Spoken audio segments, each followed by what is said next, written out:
आज जन सुराज बिहार में सबसे बड़ा राजनीतिक संगठन है।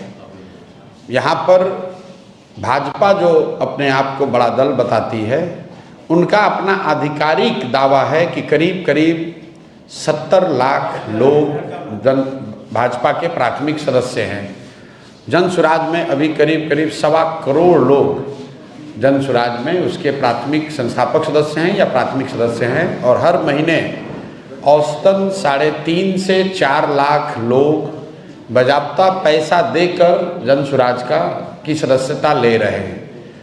अब जून महीने से हम लोगों ने जो इसका राजनीतिक कैंपेन है वो शुरू किया है, बिहार बदलाव यात्रा के नाम से, जिसका लक्ष्य ये है कि बिहार की जनता को जाकर ये बात बताई जाए कि आज से 50 साल पहले जिस जयप्रकाश नारायण की क्रांति ने, आंदोलन ने सबसे पहले ये नारा बुलंद किया कि सत्ता परिवर्तन नहीं, बिहार में, देश में व्यवस्था परिवर्तन होना चाहिए। जिस संपूर्ण क्रांति की बात जयप्रकाश नारायण जी ने कही, उसका परिणाम रहा कि देश के कई हिस्सों में सत्ता का परिवर्तन भी हुआ और व्यवस्था का भी परिवर्तन हुआ। लेकिन दुर्भाग्य से बिहार में सत्ता का परिवर्तन तो हुआ, लेकिन व्यवस्था में कोई परिवर्तन नहीं हुआ। ये मैं क्यों कह रहा हूँ? वो इसलिए कि जब ये आंदोलन जयप्रकाश जी का हुआ तो आप आंकड़ों को देखेंगे तो 1975-77 के ज़माने में भी देश का सबसे गरीब और पिछड़ा राज्य बिहार था। 1990 में जब लालू जी मुख्यमंत्री बने तो भी देश का सबसे गरीब और पिछड़ा राज्य बिहार ही था। 2005 में जब नीतीश जी मुख्यमंत्री बने तो भी देश का सबसे गरीब और पिछड़ा राज्य बिहार था। और दुर्भाग्य देखिए कि आज 20 बरस नीतीश जी के मुख्यमंत्री रहने के बाद भी देश का सबसे गरीब, पिछड़ा, अशिक्षित, पलायन वाला राज्य बिहार ही है। और यहाँ पर पिछले 20 बरस में 17 बरस भाजपा और एनडीए की सरकार रही, भाजपा नीतीश जी सरकार में रहे। क्यों इसका महत्व है, इसको आप जरा समझिए।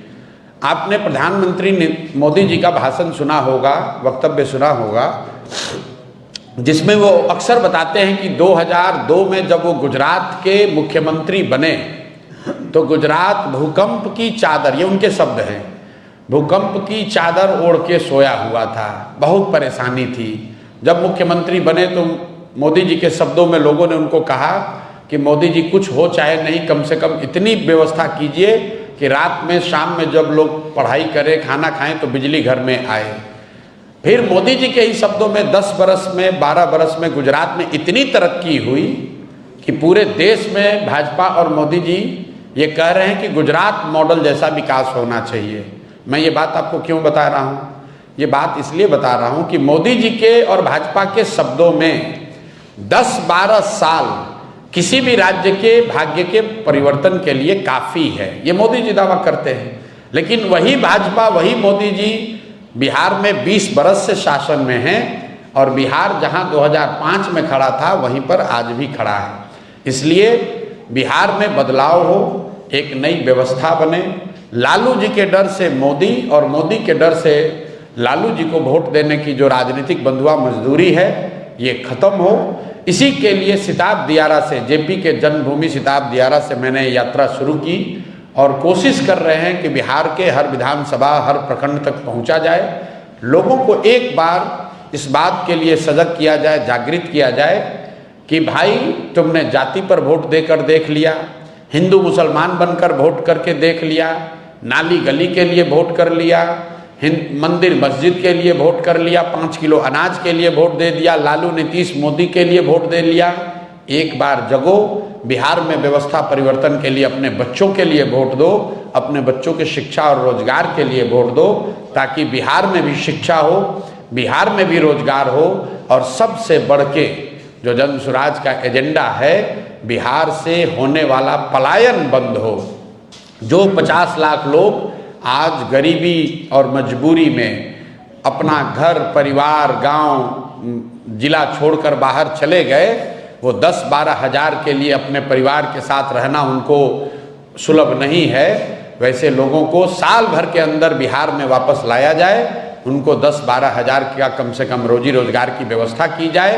इसी संकल्प को लेकर हम लोग ये प्रयास कर रहे हैं। अब आप देखिए, ये वोटर आईडी का जो बखेड़ा है ये अभी शुरू हुआ है पिछले 2-3 हफ्तों से। एक बात समझने की है, वोटर आईडी कौन बनाता है? वोटर लिस्ट बनाने की जिम्मेवारी चुनाव आयोग की है, जो एक संवैधानिक संस्था है। वो हमारे आपके या किसी दल के अधीन नहीं है।